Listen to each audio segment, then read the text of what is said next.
Greetings from the enigmatic depths of Paranormal M. Join us as we unravel the mysteries that defy explanation.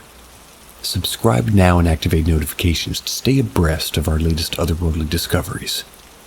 Let the adventure begin. Something followed my aunt back from Bangladesh. This is my aunt's story, which happened to her when she was 15, back in the early 2000s. My family are from London, but we're ethnically Bengali. This story starts when my aunt and her family all went for a trip back to our ancestral country of Bangladesh. They visited her father's village, or should I say my grandfather's village. It was in the middle of nowhere, surrounded by endless paddy fields. The village consisted of a few really old houses dated back to the days of colonial Britain, all built around a big pond. There was a small mosque nearby, and further away from the mosque was a small forest. My aunt and her siblings were told by the village elders not to venture into this forest.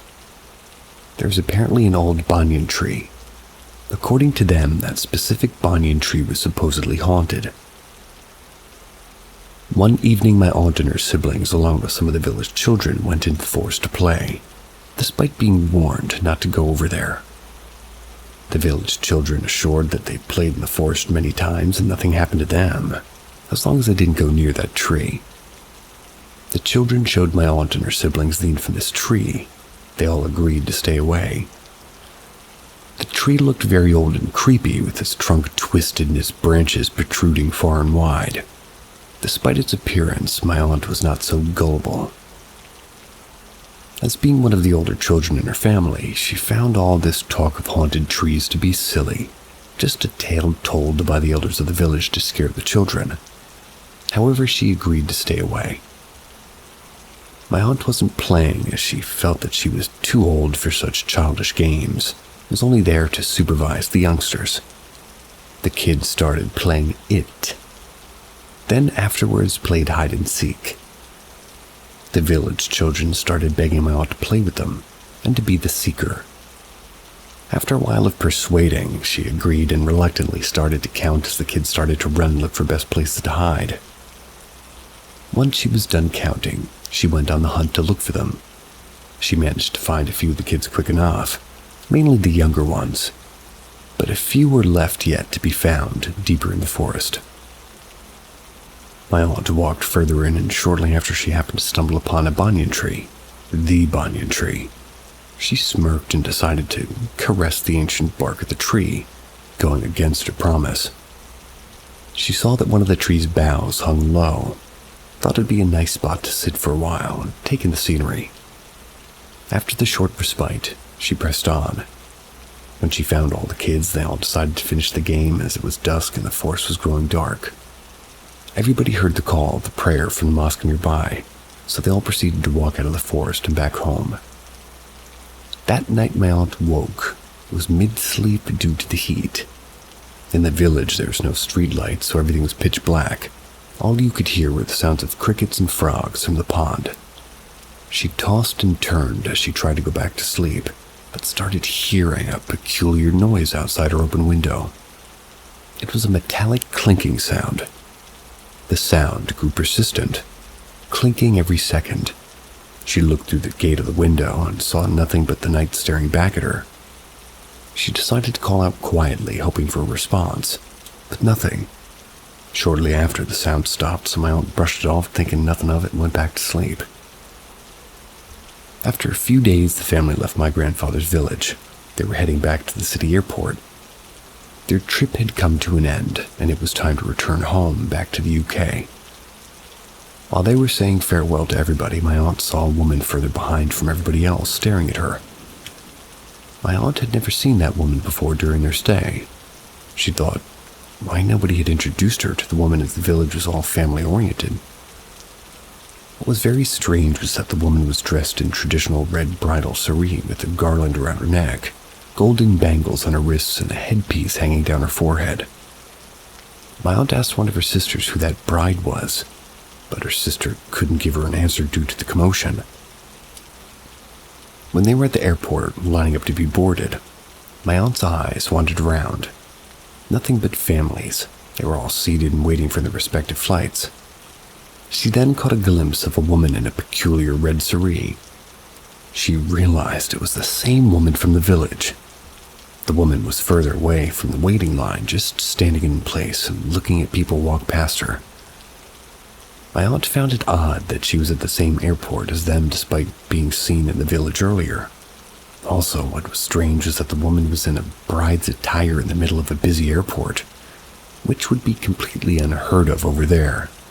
She had no luggage with her or anybody accompanying her. On board the plane, my aunt was coming back from the bathroom. She was surprised to see the woman again, sitting alone and staring out the window.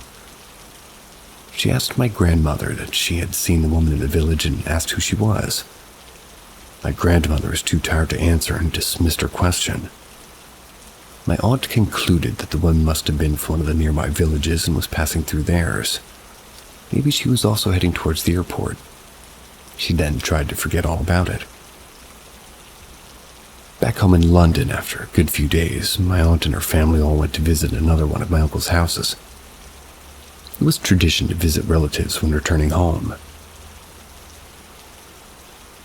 When they all entered the living room, they greeted everybody. My aunt was absolutely shocked to see the same familiar woman in the red saree from the village and the plane. My aunt was very puzzled, thought that the woman must have been related to the family. This was proof. Everyone was talking and my grandfather was recounting their time in the old country. My aunt was watching the woman and found it weird that she was just standing in the corner listening to the conversation. My aunt also realized that the woman never spoke a single word and couldn't recall anybody ever speaking to her. She wondered why the woman was still dressed up as a bride and found it very bizarre. When it was time to eat, everybody was getting ready to sit down at the table.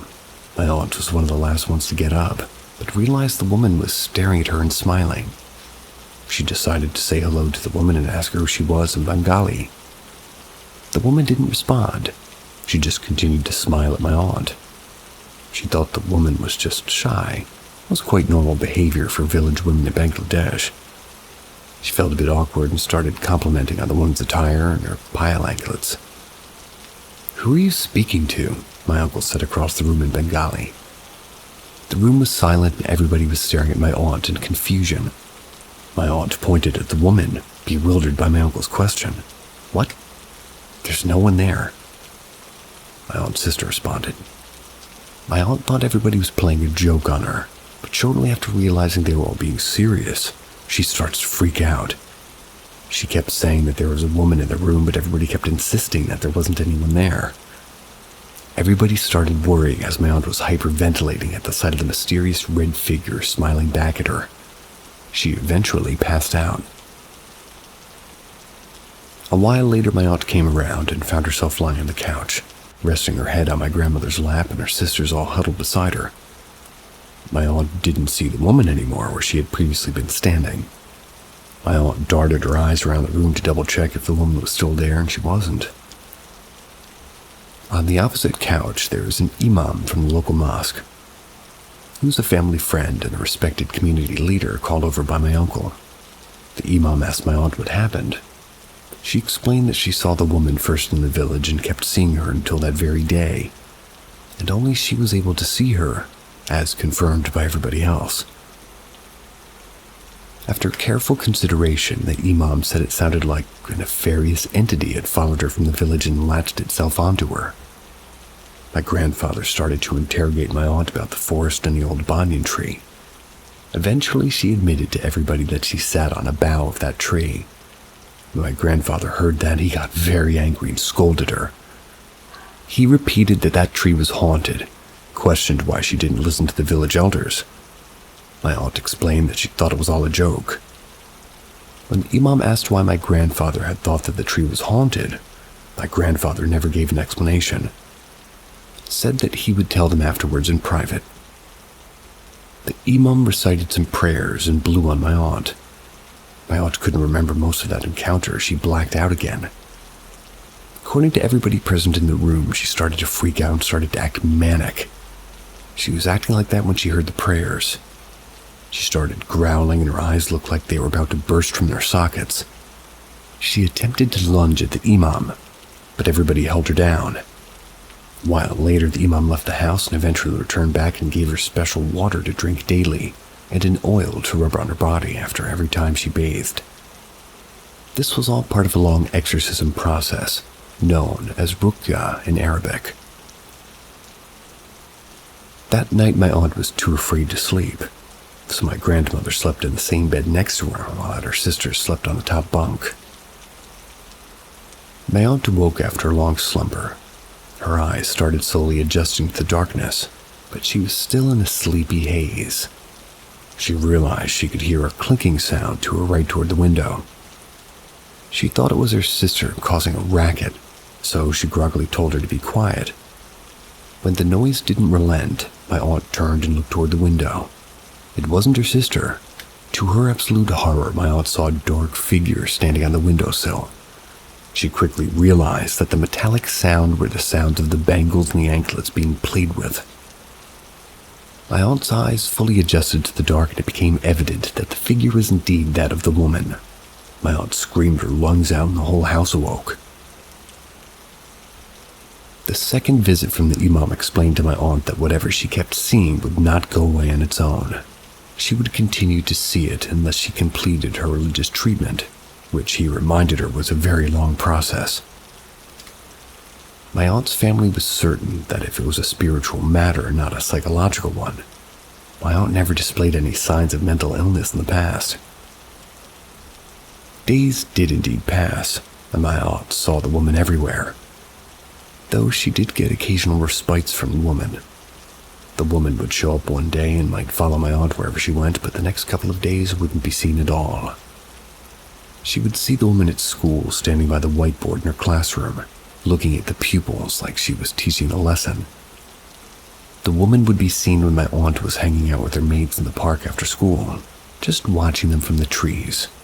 My aunt would go shopping at the supermarket with her family. The woman was there waiting for her at the aisles, always followed them far behind as they shopped.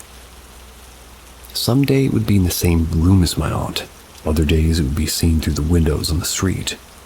Some nights when my aunt was laying in bed, she would hear the slow clinking sound of the woman's anklets going up the stairs. The sound would stop whenever it reached my aunt's bedroom door, as if the figure was waiting to be let in. The woman once encountered when the family were all sitting at the table to eat. My aunt found her sitting under the table with her forehead resting on her knees. She screamed surprisingly, but quickly disregarded the matter in order to not scare her family. The ominous figure never spoke. It never harmed my aunt directly or made any threatening acts toward her. The woman just smiled that eerie smile. My aunt continued her religious treatment, which in turn made her very weak and sapped her spirit. The imam would visit her often, and she would have many more exorcism rituals carried out on her, all she could never really recount. My aunt tried her best to get on with her life, started to get used to the figure always being around, so she stopped feeling afraid of it. She even started to talk to it. She used to talk about random things, and the woman just responded with silence. Although she got close to the figure at times, my aunt never dared to touch it. A couple of years passed, and the mysterious woman would appear less frequently, like only a couple of times a month. Eventually, she stopped appearing altogether, and she was gone for good. My aunt completed her year-long spiritual treatment. She felt a huge relief, but at the same time, in a very bizarre and twisted way, she felt sad and empty. That figure was in her life for so long that she grew so accustomed to it and saw it as normal. For her, not seeing the woman anymore was a huge change in reality. This whole ordeal did take a huge mental toll on her throughout the couple of years, and my aunt was never truly the same after that. One afternoon, my grandfather decided to shed some light into the past, as he felt it was the right time for my aunt to learn the truth. He showed her a very old black and white photograph dating back to the 50s. It was him and his parents and siblings. They were all in a family portrait. My aunt's eyes widened and her jaw dropped as she saw an old familiar face in the center of the photo. It was her, the woman in the bridal soiree, garland, bangles, everything. She was next to a man dressed as a groom. My grandfather explained to her that long ago he had a sister, that photo was from her wedding day. The story was that she was married to a man from the neighboring village, but she didn't want to get married to him. My grandfather's sister at first promised to another suitor since they were children.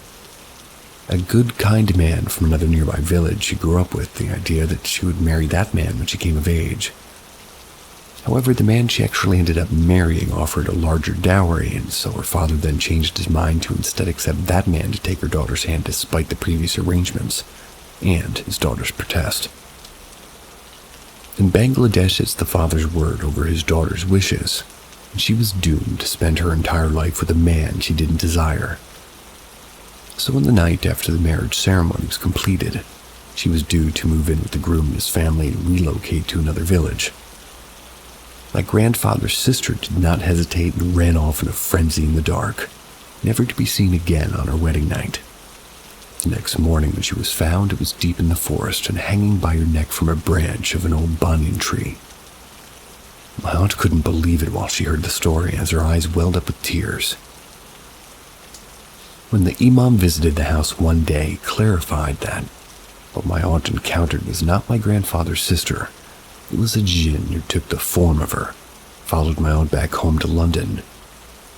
For those who don't know, jinns are demons in the Islamic world. In Islam, there's no notion of ghosts being trapped in their last moments of life. There's only the jinn that imitate the deceased person or prey upon people themselves. The reason why the old banyan tree perceived as haunted by the villagers was not only because of my grandaunt's tragic demise. Few other horrific events happened revolving around that tree in the past. Once a passing traveler was caught stealing jewelry from the village. He was chased by the villagers into the forest and was hacked to death with machetes. The thief's body was slumped down resting on the trunk of the banyan, with his blood painting the bark red. Another story was that of a witch who was caught doing black magic deep in the forest where bloody menstrual rags and torn up pages of the Quran with black markings and grids scribbled all over were found hanging from the tree. Whoever interacted with that tree always reported to experience some sort of supernatural activity one way or another. That day when my aunt first explained to everybody about the woman, my grandfather had a strong feeling that she was talking about his deceased sister. I didn't remember this whole ordeal when it happened, but at the time, because I was very young, but the story was told to me by various family members when I was older. It was only recently that my aunt and I were talking at a family function, and she retold her story to me herself. It was in utmost detail. Her story was always the focal point whenever the subject of the paranormal arose during family conversations. A couple of people think my aunt was just suffering from mental illness during that time. Although this doesn't make any sense. My aunt never knew of any of my grandfather's sister before that revelation. My grandfather never once mentioned or showed a picture of his sister to either my aunt or her siblings. And neither did my grandmother. It was a painful, touchy subject, and it was never really mentioned. And I believe my aunt, and this was really real to her, and it greatly impacted her life growing up as it permanently left a mark on her. I'm just glad that she's back to normal, and that the woman in the red saree was gone for good.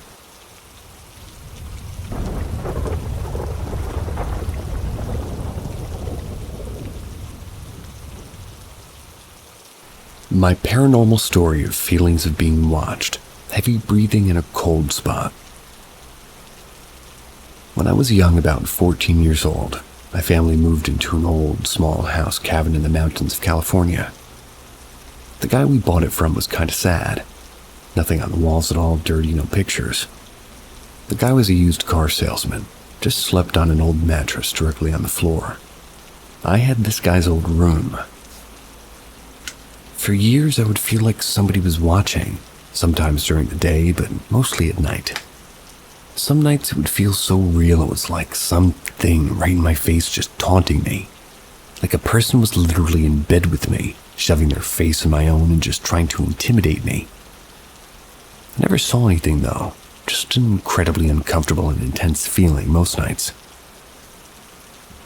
I would a few times a month think there was suddenly someone behind me when sitting at the desk doing homework to look and see nobody there.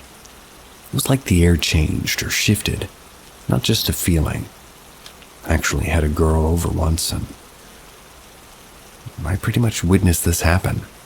I was sitting on the bed and she at the desk, and I witnessed her spin around real quick, telling me she really felt somebody was there. She seemed spooked about it, but I never told her anything.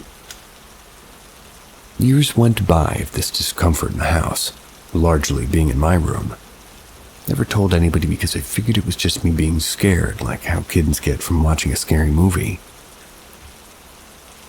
One night I was lying down and I couldn't sleep. I felt watched, and it felt particularly insidious, this energy, and at the time I didn't even believe in it. I had this waking dream of a girl I knew from school get hit by a blue old-fashioned car from top down. Or rather, with the car top down. It killed her. The person driving was this bald man whose face transformed into this evil and joyful celebrating face that became monstrous. Now, this wasn't a dream. It was like a slow-motion vivid daydream, the likes of which I've never had before. Specifically felt like something was giving me this intense visualization, and I'm not a very imaginative person usually. I felt that I could stop the whole thing from happening if I wanted during, but I chose to let it play out because the whole thing was extremely fascinating. Wanted to see where it was all going. Also, if it means anything, only in hindsight right now, writing this, I see that I was an old car salesman's room, or I was in there, and this was many years after moving in. On another occasion in the middle of the day, I heard a voice whisper in my ear once, but I couldn't make out what it said. I believe something like Simpson or Lincoln or some similar name. I could feel the breath of air while it whispered this on my face and ear. I wouldn't go back to the room for a few hours after that, but the cabin was small, and there was no escaping to the other room. I eventually left for college across the country. I was so excited as my home life was pretty negative. Parents were always angry and morbidly depressed, and my younger sister, 7 years younger, was always in a bad place too because the home's negative influences. So here's where it gets interesting. All the negative feelings of being watched or strange, insidious ethos completely went away in my life. Even when I went home and stayed in the room for Christmas and summer breaks. I rejoiced a bit actually, thinking that whatever that fear and feeling was I had totally grew out of it. But there's always a but. One day as a senior in college, my sister called me and she was having a hard time in life, so we were talking about it. She eventually got to telling me about this feeling of being watched at night and sensing someone evil looking over her shoulder. I was doing my best to listen, but really I was just excited to tell her that, well, she would grow out of it like I did. But, another but. Before I got to say any of that, she finished her experience with this, roughly. It feels really evil, and you know what? Now that I think about it, it all started right around the time we left for college. I was blown away. I never told her or anybody else about any of my experiences. I asked her for details, and more, it was the exact experiences I was having all those years. It just seemed to move on to her when I left that house. Left me alone whenever I returned, like it had a new target. Now you might think that this was the end of the story, but it doesn't end there. After college, finding a job was not so easy. I ended up moving back with my family and in that room, and eventually my sister left to live with a boyfriend.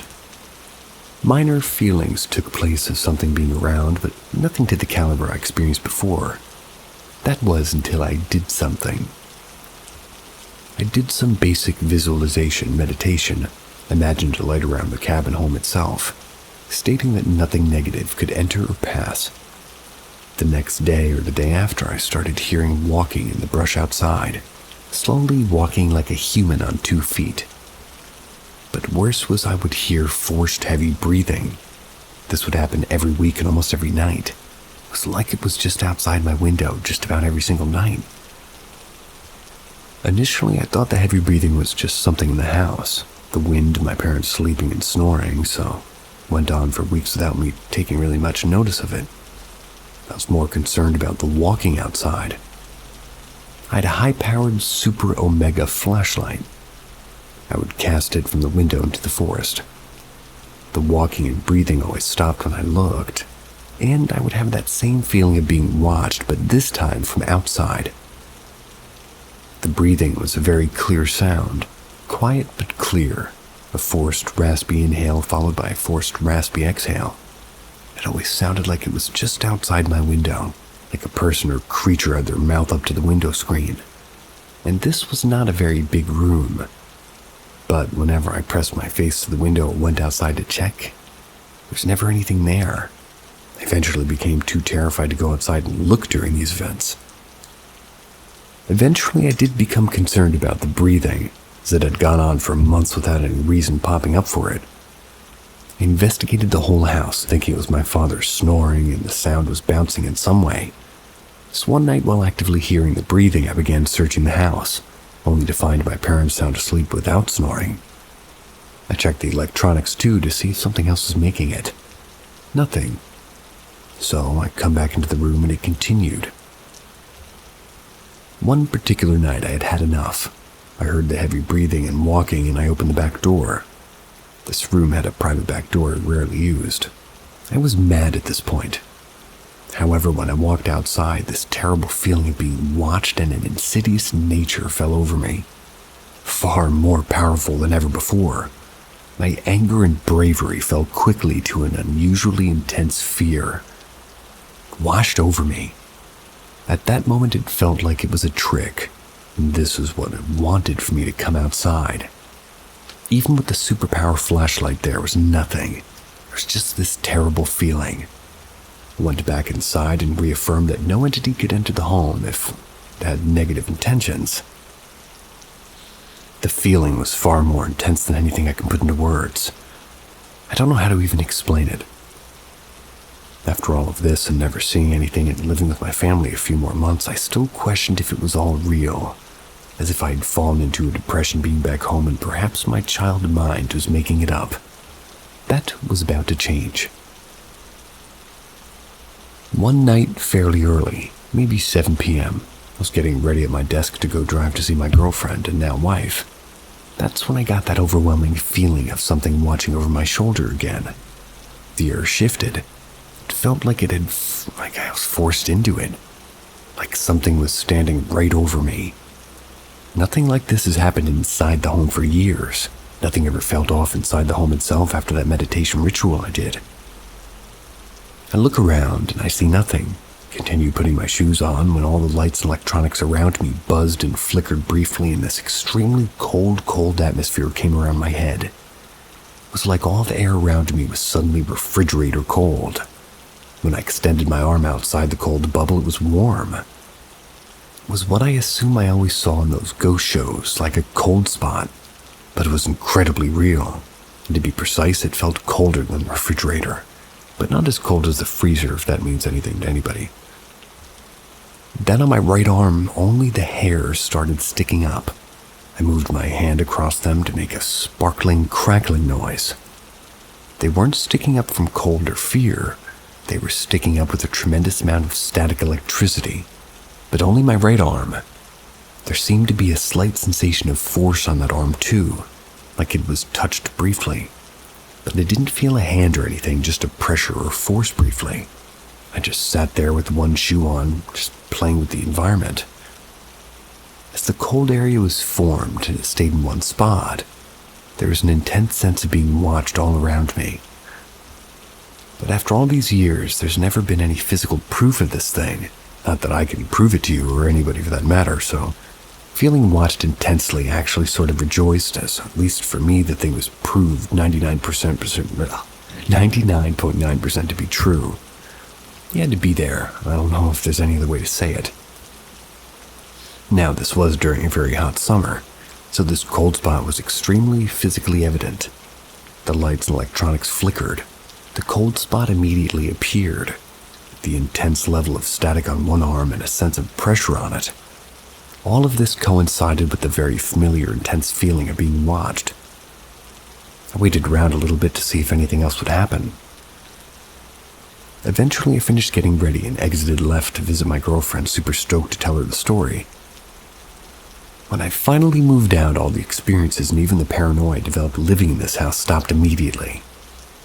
And I add that part simply because I find it to be further evidence that at the very least I'm not crazy, and if I am, it's only living in that house.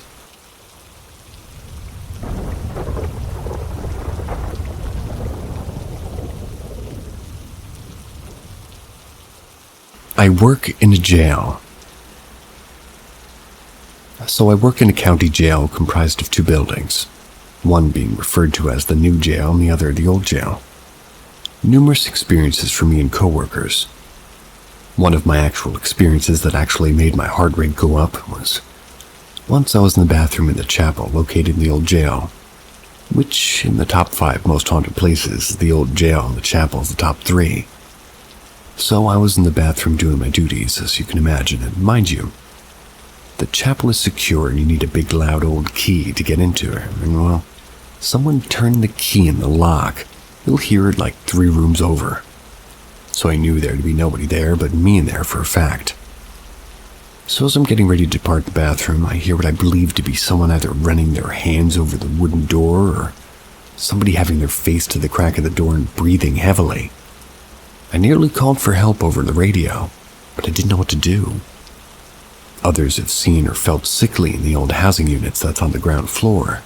Others have seen faces in the holding cells in the old infirmary. It's now closed. One of my favorites is when they said that suicide watch cells were all still in use. The old infirmary, they had multiple reports of inmates trying to beat the doors down because they'd see shadow men in the cells with them. That's when they would be in there with themselves. But other than that, I've heard knocking in the middle of the night on windows where there was no one there. Heard plastic cups falling on the ground with no one there, no items present. Showers being on by themselves. Inmates being loud and carrying on when said floor and no one housed, and, well, I could go on and on.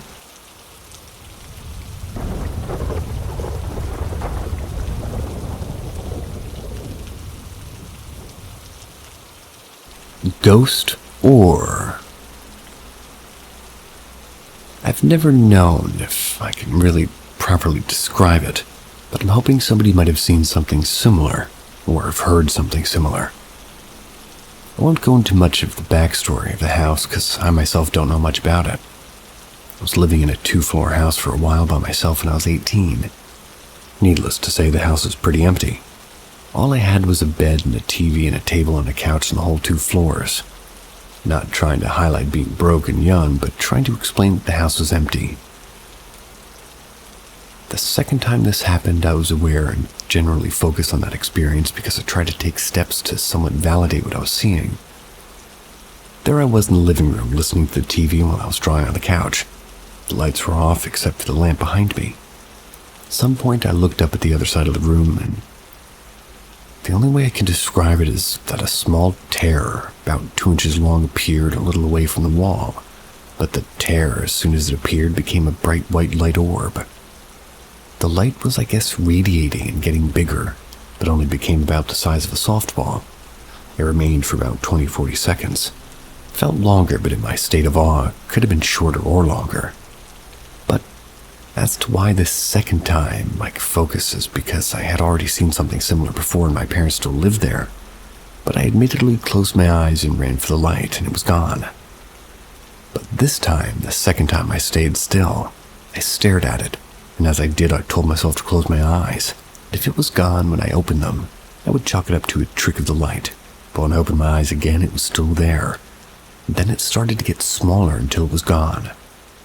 If anybody has ever seen something like this, let me know. If anybody's any sort of help or makes sense of it, I'm all eyes. I've only ever heard I'm all ears, but I like that. I'm all eyes too.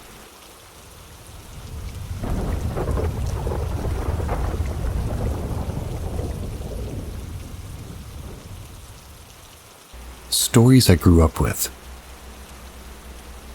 When I was growing up, my dad always told me stories about when he was growing up in the Philippines. My whole family is Filipino. He also told me these stories about this candle. Apparently, this candle had writing on it that said, "When this candle is lit, the devil is dancing around it." And from what he told me, when it was lit, instead of getting shorter from the wax melting, it would instead grow. He never told me any of the story behind this candle, just that much, and I didn't learn more till a long while later. He would tell about these back when I was 5 or 8 years old. I didn't find out the origins about it until I asked my grandpa's sister about it earlier this year at the age of 15. She told me more details about the candle and some more cursed items that our family owned. Apparently, the real story behind the candle is that one day my great-grandpa and his brother and his other brother were cleaning out a church. That's when the candle fell down and rolled to them. They stood it up on a table and it fell off and rolled to them again, and they kept putting it back and it kept rolling back. They decided to just take the candle and cut it into thirds and give it to each of them. They would use the candle whenever there was a blackout. But one day it was buried by my uncle. Nobody knows where it was buried. I grew up hearing about the other cursed items. Apparently, my great-grandpa owned this round table where they would sit sometimes. They'd have chats with spirits. My grandpa's sisters always told us about how they would sometimes sit around the table and our great-grandpa would say that there's a spirit here. Raise the table. The table would go up, and he also apparently had this cloth or blanket thing and a necklace that apparently would make you invisible if you wore them. My grandpa's sister told me this story about how in World War II, when the Japanese invaded the Philippines, they all hid underneath the table and covered it with the blanket thing. The soldiers didn't see them at all. She told me another story about how he covered himself with the blanket along with some other family, walked into an American base, and the soldiers there asked him how he got through the minefield. They decided to send a man out there who got blown up. My grandpa's sister apparently buried the blanket and the necklace near a river in the Philippines. From what I was told, apparently my 2 uncles burnt the table. That was when they burned it that they claimed they could see the devil in the fire. There's a lot more stories I grew up with, but I might post those another time. I'm coming here with these stories to see if anybody's heard anything similar before. If anybody has answers about these, I want to know more about the family history. And according to my grandpa's sister, these items and spirits have cursed our family for generations. I want to find more on these things, answers if these are real, and how to break the curse of my family.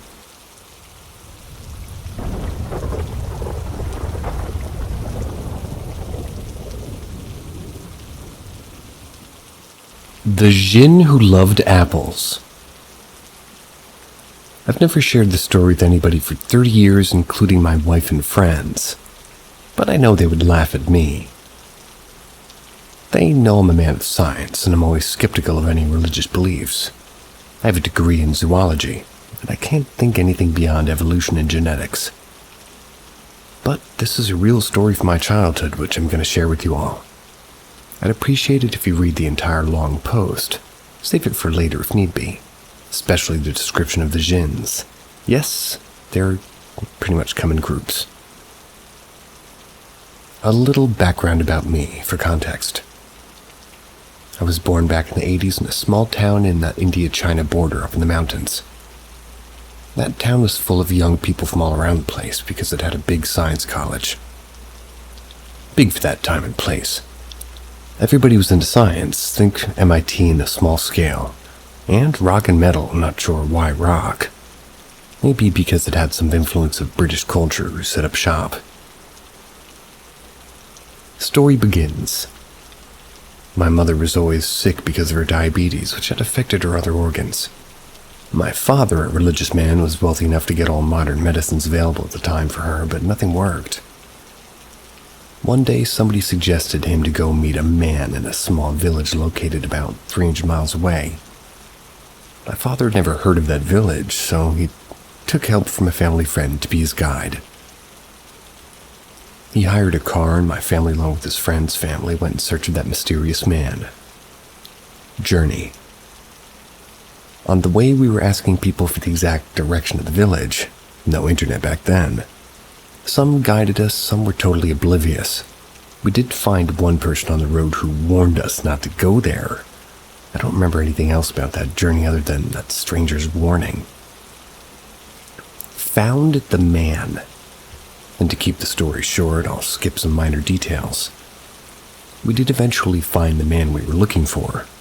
I was expecting him to look like a wizard with skulls all around his house, but he was a thin-looking man with a beard. Normal white gown. Nothing special about him other than his aura and a mild, sweet smell around him. He asked my father to go to a nearby village and bring some fruits for the process, especially apples. He asked us to stay in his house till sunset, and then it began. The Jinn. The man asked us to cover our eyes with a cloth or stay in a different room while he did the process. Even he covered his entire head with a white cloth. The apples and other fruits were on a table in a different room. He said it was for the little ones. I didn't understand what he meant. I remember he had a bowl of water, and he was constantly looking at it. He started chanting some verses in a low voice.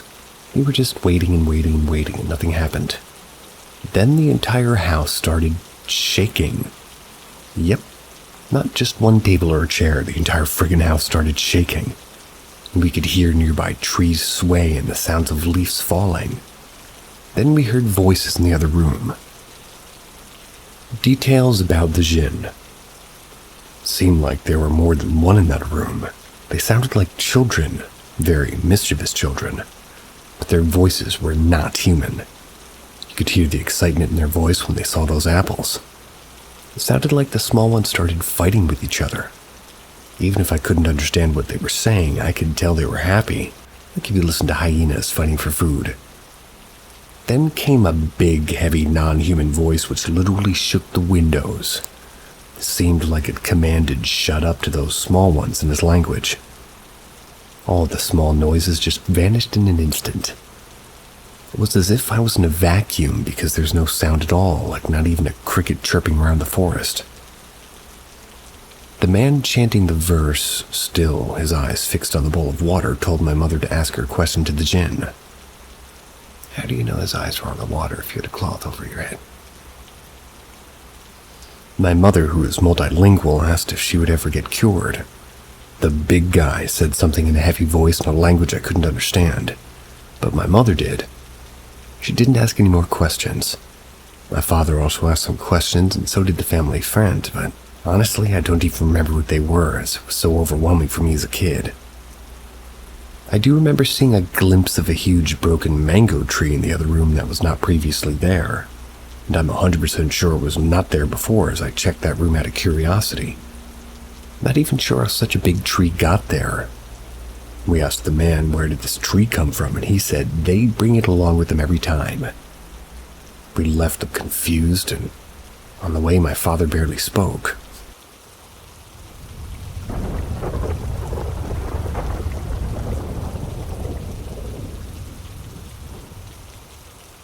The abandoned mansion me and my friends visited. Well, I'm from Malaysia, and this incident happened to me in 2022 when I was 18. My high school was situated on a quite steep area. It's like a hillside, technically.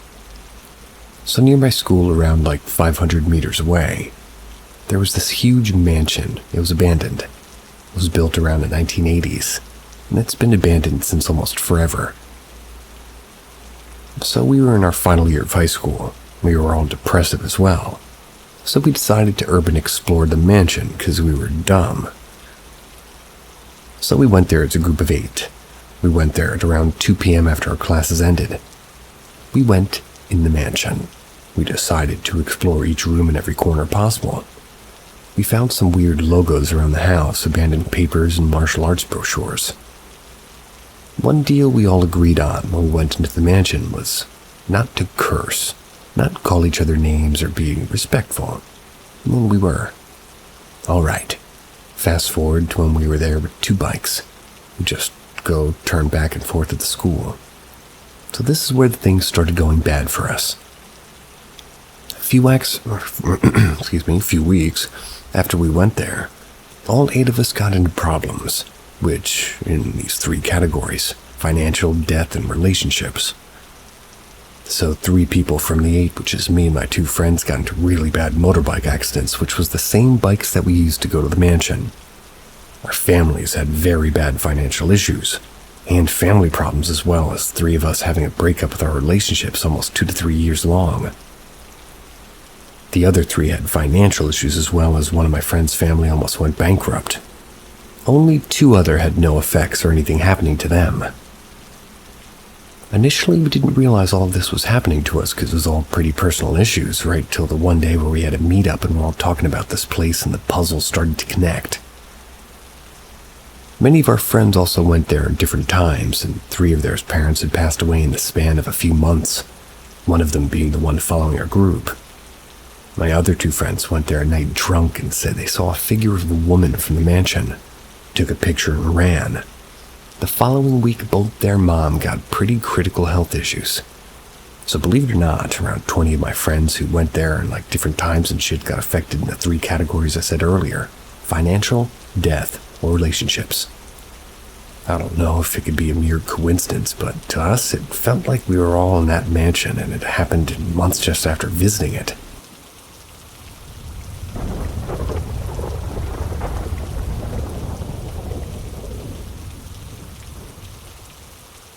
The Peeking Floating Head Ghost. When I was young, my family and I used to live in an apartment complex. When I was about 7 or 8 years old, my brother and I shared a full-size bed. Don't remember what time it was at night, maybe 10ish. All the lights around the house were off except for the kitchen light, because our mom was doing dishes. Yep, hand washing, no washing machine. Me too. The only sound that we could hear was running water and dishes being clunked together. My brother, 1 year older than me, we started to tug for who gets more blankets while our heads are already on the pillow. But suddenly he stops and whispers to me, "What's at the door?" I look over to him and scan the doorway entrance, nothing there. I fixate back to my brother and ask, "What are you talking about?" He stares at me blankly and says, "The corner." I took a look once more. I saw a Chinese opera lady's face staring at me. It's like a painted face, white with pink and blue makeup. There's no way this could have been a prank, and around the corner of the door wasn't anything that said they could have stood on. I was so spooked that I looked back at my brother for comfort. Dead asleep. How is that even possible? 1 second he's awake and 3 seconds later sound asleep? I was so terrified that I pulled the blanket over my head and just suffocate myself to sleep that night. Yes, the water and the dishes were still being washed at that time. Next morning, I was scolded by my mother. She was asking, "Why did you cover yourself last night? You were sweating, so dumb." I brought this topic up to my brother, and he had this dumbfounded look in his face when I asked, "What are you talking about?" At the moment, I realized that it wasn't meant for him to see it, only me. Scary, I know. So as time passed, I felt like the ghost entered my brother's body just to warn me that she was here for only me. Still get the chills when I tell the story to my friends and writing about it now too. More weird things have happened too, but I'll save it for another time if you guys are interested.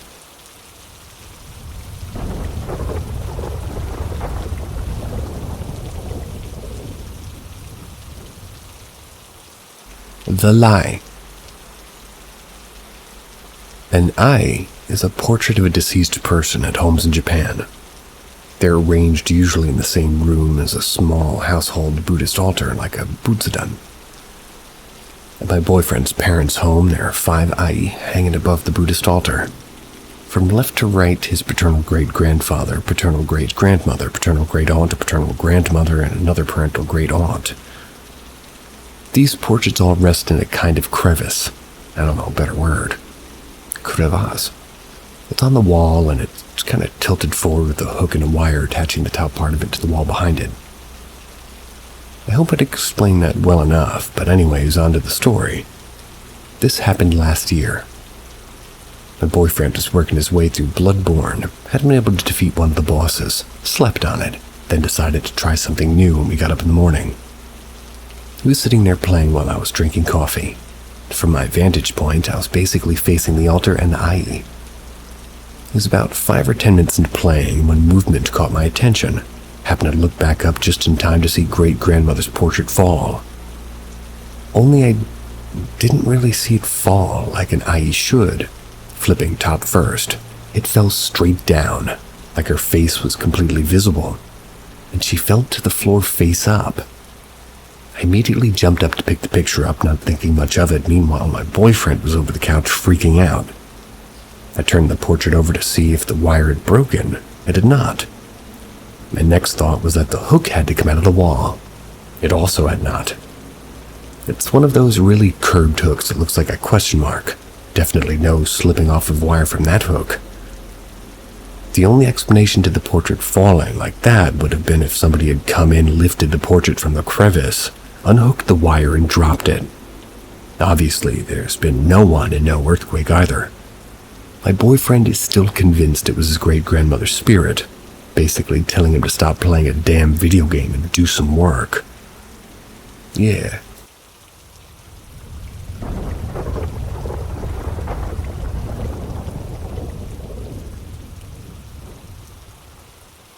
Jesus in the living room.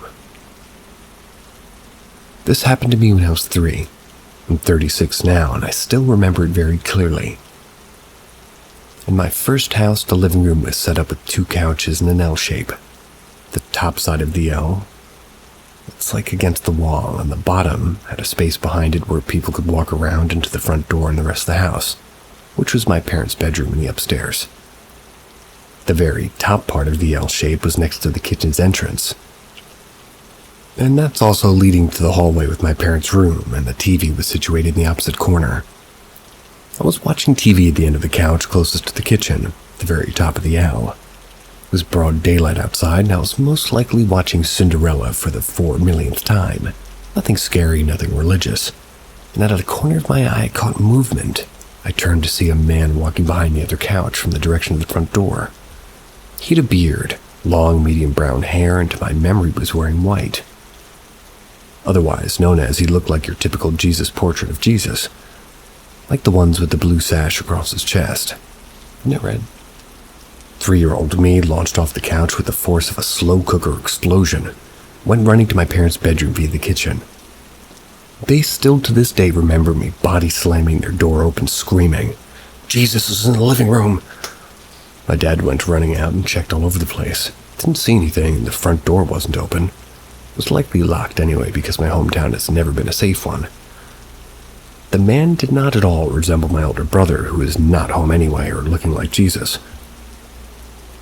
My mom, who has always been very religious, told me that she doesn't think it was Jesus, and neither do I, to be honest.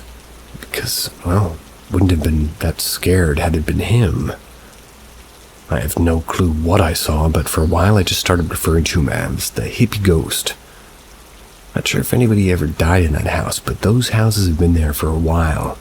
Back when I was little, there were some extremely spooky woods right behind the neighborhood in my block. I was told to absolutely never go into those.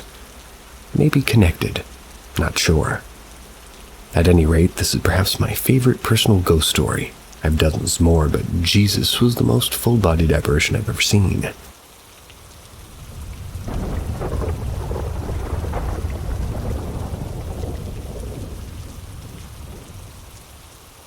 Hidden. A game me and my mother used to play was called hide and seek. You all know it. Someone counts, you hide, they try to find you once they finish. We played this game for years. Always fun, but my mother challenged me to keep hiding in different spots. Each spot she encouraged to be more difficult. When we played, there was always a shutter shift in how she acted. Sudden, I believe. A look in her eyes that made me stiffen. As time went on, I was told to pick any spots with coverage, preferably a low spot in the bushes. So following her orders, I hid in the bushes, getting low, pretending as though I was a bush. One night, my mother asked if I would like to go play hide and seek. I never played in the dark before. It could be interesting, fun even. But something in her eye quickly killed that excitement. I only nodded as a response, and I got dressed in an all-black outfit. The drive to the park was silent. When we arrived, it was 8 p.m. The sun had long set.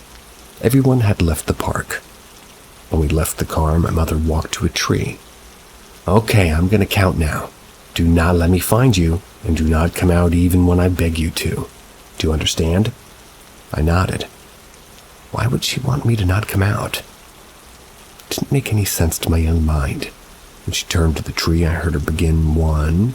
I ran toward the heavily fortified forest in the back of the park.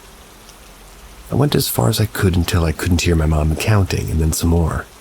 I foolishly thought that she would never find me, hiding in the brush behind some thick bushes, scooping the dirt under me and rubbing it on my skin as I had done before. I stayed low and silent. Soon after what seemed like forever, I heard my mom calling out for me.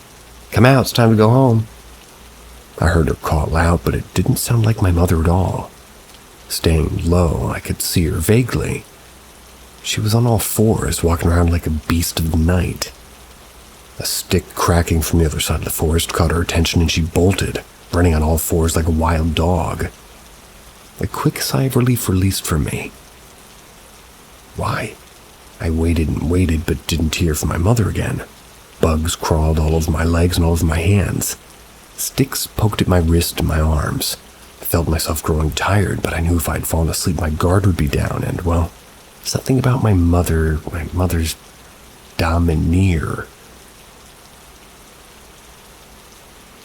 demeanor seemed off, and it caused chills to creep down my spine just thinking about it.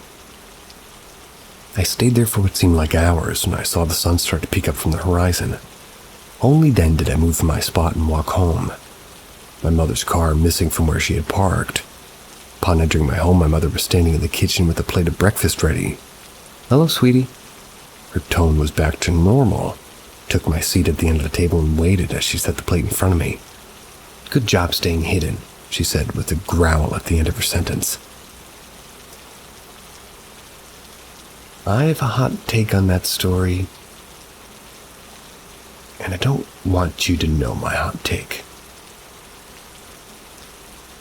Maybe somebody else will write my take in the comments as to what happened there.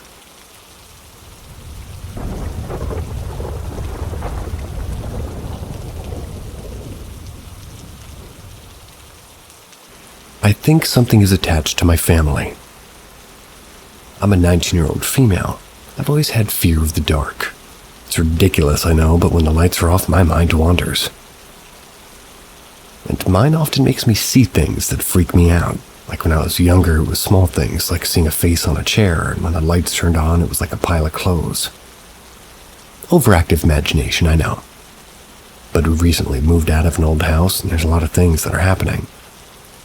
My first time ever experiencing sleep paralysis was when I was 14. I was laying in bed, and I was at the end of the hall. You all know how sleep paralysis works, but couldn't move my body, my eyes wandered in the side of my view, and thought I saw somebody in my closet. Could hear creaking and noises, but it broke when I blinked.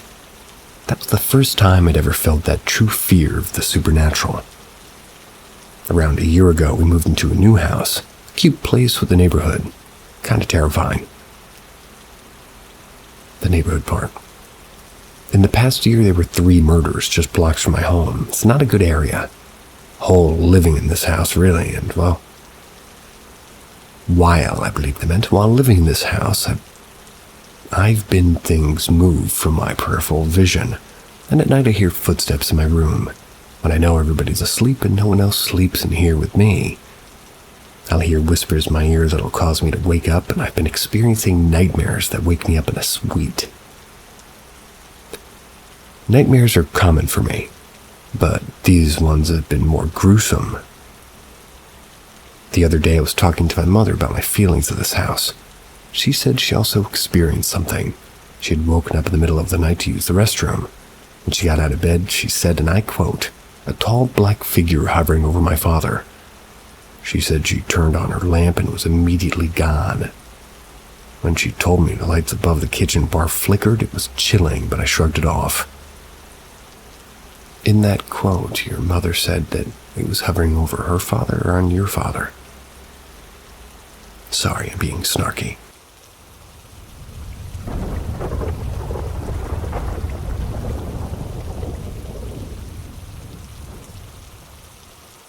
Relative spirit while they were asleep. So when I was young, I so happened to live in a big house with my family and my brother's family too. Roughly 10 people total. It was a nice big house on the mountainside of Hamilton, Ontario, Canada. It's a house where almost everybody who lived there at the time had encountered something paranormal. I shared a finished basement room with my brother and my brother's cousin. My brother and I shared a bunk bed by the entrance of the room. My brother's cousin had his own bed in the far right corner of the room, based off of entering the room. And we had a couch on the left side of the entrance. One night my brother and I felt uneasy, as we had felt often, decided we both sleep on the same side his cousin was, beside his bed on the floor. I was in the middle, my brother on the floor beside me, and on the other side of me was his cousin sleeping. Sometime throughout the night, I woke up feeling some odd anxiety, feeling as if there was something there. I leaned up. My mind kind of made me look at the couch, and I saw a black, dark, grayish figure, visible outlines of a person, sitting in the corner on the couch closest to the entrance, hugging its knees with its head in the arms, looking down. I froze in fear and really couldn't think of what to do. I was around 9 years old at the time. What I did make out of it was that it appeared to have a similar physical shape and stature as my brother's cousin, who was asleep right next to me in his bed. I laid back down, shaking uncontrollably, and even put the blanket above my head thinking it would save me, but I couldn't bear the thought of it potentially waking me up, maybe even walking to me. So I slowly lowered the blanket again and leaned up, and there it was, same position in the same seat. Its head was up and tilted, looking right at me. I couldn't see any eyes, but it was still looking like my brother's cousin. I was terrified. I couldn't get my eyes off it, wanting to scream but couldn't. It was about 2 minutes of me staring at it before I heard my stepfather and my stepfather's cousin talking in the room next to mine with the door open. That alone gave me enough confidence to stand up and walk toward it, knowing they would rush in if I screamed as I walked to it. It slowly disappeared with every foot I got closer until it was gone, just like that.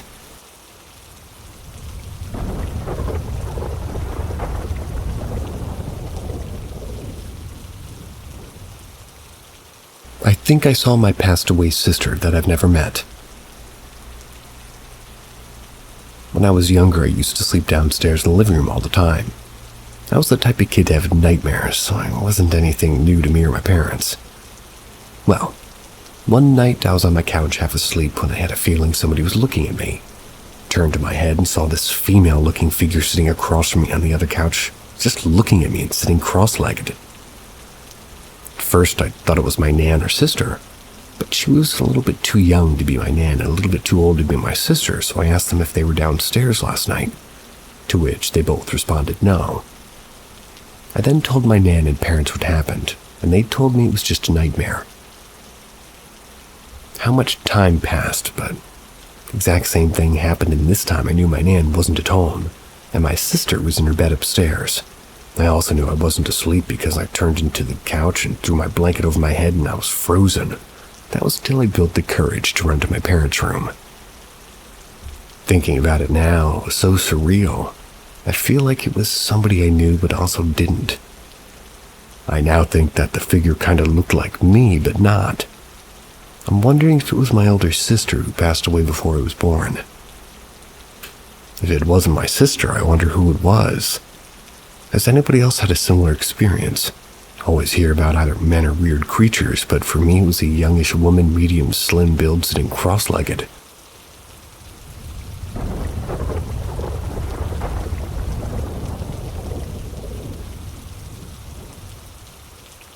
Scary experience. I've been collecting haunted objects for the last 5 or 6 years, but I've recently been public with it. I'm currently helping somebody who has something very negative in their home. It's also affected me as well, which has been super awesome. Sarcasm. This person, let's call them S, was telling me some extra stuff on what S was doing over text, and they gave me some information and it immediately clicked for me. So I ran to grab a book to show her some images. And as I went to hit send, I heard the loudest bang in my house, something I've never experienced. I had music up loud and the bang was louder than the music. My dog got up growling and all I could do was stare at my living room door in complete fear. It felt like there was something stood behind my living room door. The level of fear again was something I've not experienced. Just yesterday, S told me the entity in her home hides behind doors. I've read about spirits interrupting, like getting help by affected people who are trying to help. I personally believe whatever's in her house showed a sign that it didn't want her to get help. After the bang, I just walked out of the house for 15 minutes before getting the courage to go back in. It was terrifying, but awesome. Still chatting to S. She gave me some images and drawing of the entity so I can put them up in my collection room.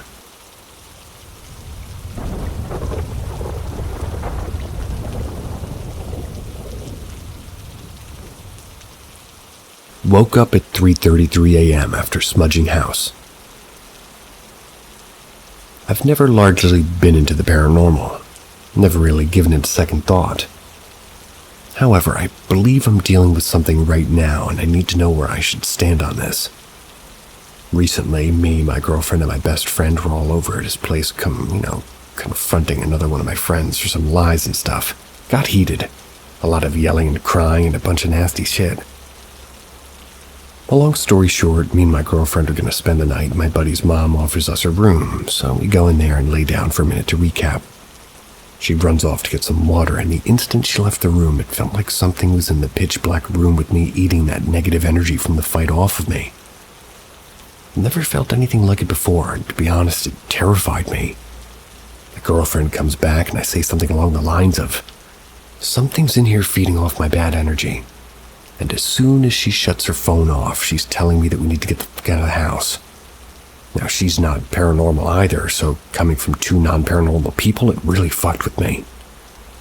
My buddy's mom proceeds to tell us that her and her daughter both see a lady in their house quite commonly. I don't know how far the truth is, but that's beside the point. By the time we get home, we've both had chills, and the whole way home, I just didn't feel comfortable going to bed, even in my own bed. I decided I'd go to a store and get sage and burn the house the next day. That day comes and goes. I burn the sage around 9:30 p.m. and in bed by 12 a.m. Well, I end up waking up at some point in the night and roll over to see my alarm at 3:33. From what I've always heard, 3:33 is something demonic. But I just smudged the whole house, especially our room. So I'm not sure what the fuck to do, and if anybody has any insight. Me and my girlfriend move into our new apartment in 2 weeks. I don't want whatever this is to follow us. I'm almost 20, and saying all this to my skeptic parents made them ask me if I'm doing drugs. I feel fucking insane.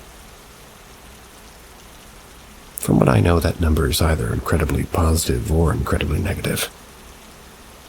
Don't think that'll help you. See ya.